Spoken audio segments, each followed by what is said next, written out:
Photonics is the control and manipulation of light, in the same way that electronics is the control and manipulation of electricity or electrons. And so with light, we're dealing with photons, or we're dealing with waves or beams of laser light.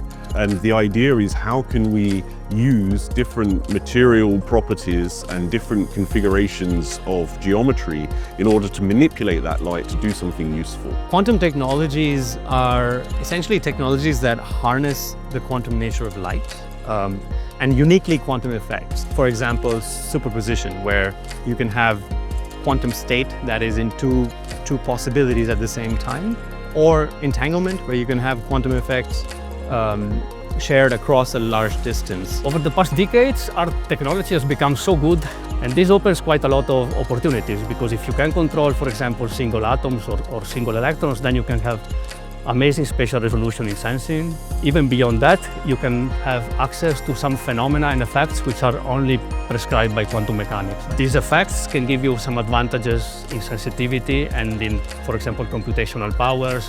And this goes beyond anything you can really do with classical physics. The research that I'm doing is still quite fundamental.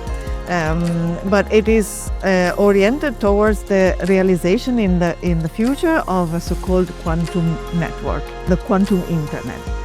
The idea behind the quantum internet is to use quantum mechanics to deploy a communication network that is faster, but it's also more secure than what we currently have.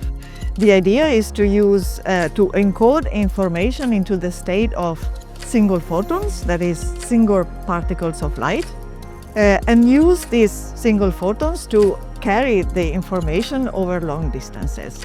If you want to transmit quantum-enabled light over long distances, you need to use photonic technologies like hollow core optical fibers, which maybe preserve the properties of light and able to do that. So there's a lot of strong interaction between the photonics and quantum teams here at the university. What I've really enjoyed about working at Heriot-Watt is, one, it's extremely friendly. It's very, very conducive to collaboration. Everybody here likes working with each other. And then we have ideas that are really complementary. Many of these themes might seem disparate, but actually this is where good science is coming from. For example, these techniques that I'm applying to study in powder bed, I've also used to study laser surgery. And instead of looking at the interaction between the laser and metals, we're looking at the interaction between laser and tissues, but using the same tools that we've developed for something else. So we're always interested in understanding how the work can impact outside of the university. There are companies that we work with extensively that produce new products or new processes or manage to contribute to society in a wider role. We're seeing a lot more emphasis these days with the idea of net zero and transitioning to a low carbon economy, and a lot of that actually requires manufacturing new products that do the equivalent job. So actually seeing some of our research being translated into those areas is really quite exciting and impactful, and that's really what we want to see going forwards. Working with industry is always very helpful in terms of understanding what is the problem and what is the real world challenges to work on. A lot of what we do has applications in many different areas, and one of the great benefits of working at Heriot-Watt University is that we have many different applied technology directions where there's a potential to use the sort of light sources that we develop. So a key one that we're working on at the moment is in collaboration with the Global Research Institute in Health and Care Technology, and within that we have a major research program called UCare, which is all about looking at the use of ultraviolet light, and particularly far ultraviolet light, for new